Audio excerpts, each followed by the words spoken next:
Eh bien, samedi 8 novembre a eu lieu la troisième manche du championnat GTR GT sur ce magnifique circuit de Suzuka au Japon. Et revivons ensemble le fil de la course avec tout d'abord ce départ derrière safety. Cela nous permet de revoir l'ensemble des pilotes présents à cette troisième manche et de mettre l'accent sur les deux poleman de cette session. Tout d'abord en GT1 avec Tony sur sa DBR9 et Steph sur son Audi R8 en GT2. Le départ sera donné sous un ciel mitigé. Au commandement, eh bien, on retrouve le poleman Tony sur sa DBR9 suivi de son coéquipier Pat Fun, tous deux ayant réalisé les deux meilleurs temps. Le premier secteur est un secteur sinueux et malgré ses virages, eh bien, pas d'accrochage à déplorer pour ce départ. Hélas, à leur deuxième, Pat Fun se loupe un petit peu dans ce virage en sortie de courbe. Il sort et c'est à l'avantage de ses poursuivants. Il repartira dans le milieu du peloton. Nous sommes dans la voiture de Black Snake juste derrière Pat Fun et c'est à son tour une petite sortie de piste dans les graviers sans encombre pour la voiture. Il perdra quelques places. Le départ des GT2 lui eh bien, se fait dans le peloton bien évidemment et là on a l'Audi R8 de Steph qui aura longtemps talonné la dernière GT1 de Vincent. Un très beau départ de la catégorie GT2 avec une belle bagarre entre les Audi et les Mazda RX-7 sur ce début de course en tout cas. En tête de la course, eh bien, les GT1 se bataillent un petit peu les places. On a ici à l'image en deuxième position le retour de Dogstal sur Tony qui à la faveur de cette accélération va prendre la première place. Et les erreurs vont commencer à arriver, notamment ici là on a une petite sortie de piste de FRK de la team Coin Coin.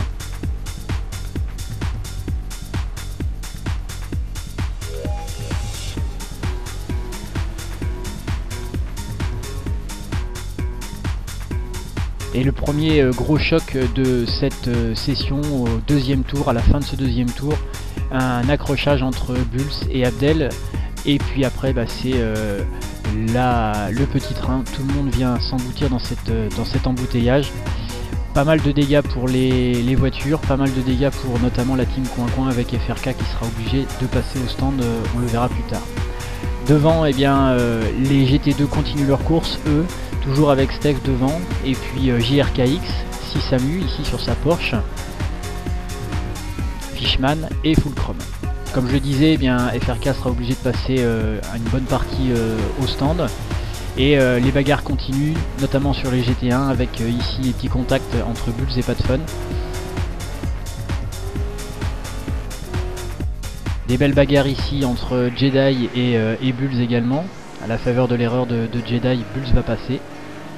Il reviendra par la suite sur Vincent. Et ça fera l'objet d'un très beau dépassement ici. Tentative en tout cas. Sur l'épingle.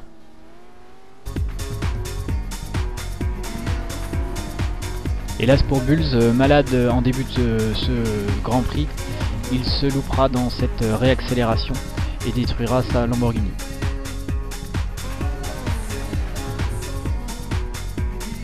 En GT2, eh bien, une petite remontée de 6 Samu qui en 4ème position ici va progressivement grappiller quelques places. Là pour passer 3ème.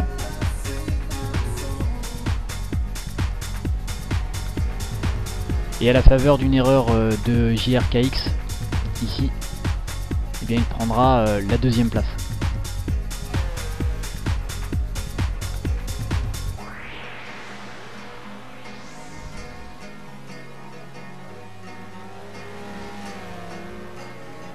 Hélas pour la Team West, eh bien c'est l'abandon pour les deux voitures. Ici à l'image de Fulcrum qui détruit son Audi R8. Steph aura l'occasion d'abandonner un petit peu plus tard. Bandit 57 lui fera un gros tonneau sur... Toujours au niveau des incidents de course, on a aussi la bagarre entre Marteau et Vincent qui n'aura pas duré très longtemps, à l'image de cette petite touchette. Un dépassement avec un GT1, une réaccélération de Marteau très vive et une mécompréhension dans le dépassement, et c'est la touchette. Sur cet accrochage, Marteau sera contraint à l'abandon, comme Craze ici sur sa Mazda RX-7 qui est contraint à l'abandon sur une casse moteur. Pour conclure, eh bien, nous aurons vécu une troisième manche mouvementée et eh bien, c'est la régularité qui aura payé, puisque si Samu l'emporte dans la catégorie GT2 sur sa Porsche, deuxième victoire de la saison pour Sissa. Un carton plein pour la Team Bubble, puisque Fishman réalise une très belle deuxième place, premier podium pour Fishman dans ce championnat, félicitations. En troisième position, eh bien, c'est la Mazda RX-7 de JRKX qui se classe troisième. Et pour revenir à la catégorie GT1, eh bien, c'est Dogstal qui l'emporte pour la deuxième fois dans ce championnat après sa belle victoire à Kyalami. Eh bien, c'est une victoire ici sur le circuit de Suzuka. Premier podium également pour le deuxième, Yoshi de la Team Askite sur sa Corvette C5. Une très belle deuxième place, fruit aussi de la régularité. Et en troisième position, on retrouve la DBR9 de Tony qui lui aussi pour la première fois sur un podium dans ce championnat vient inscrire son nom au palmarès de ce circuit de Suzuka. Félicitations à tous les pilotes et on vous donne rendez-vous donc à la fin du mois de novembre pour la quatrième manche sur le circuit de Sepang en Malaisie. Merci.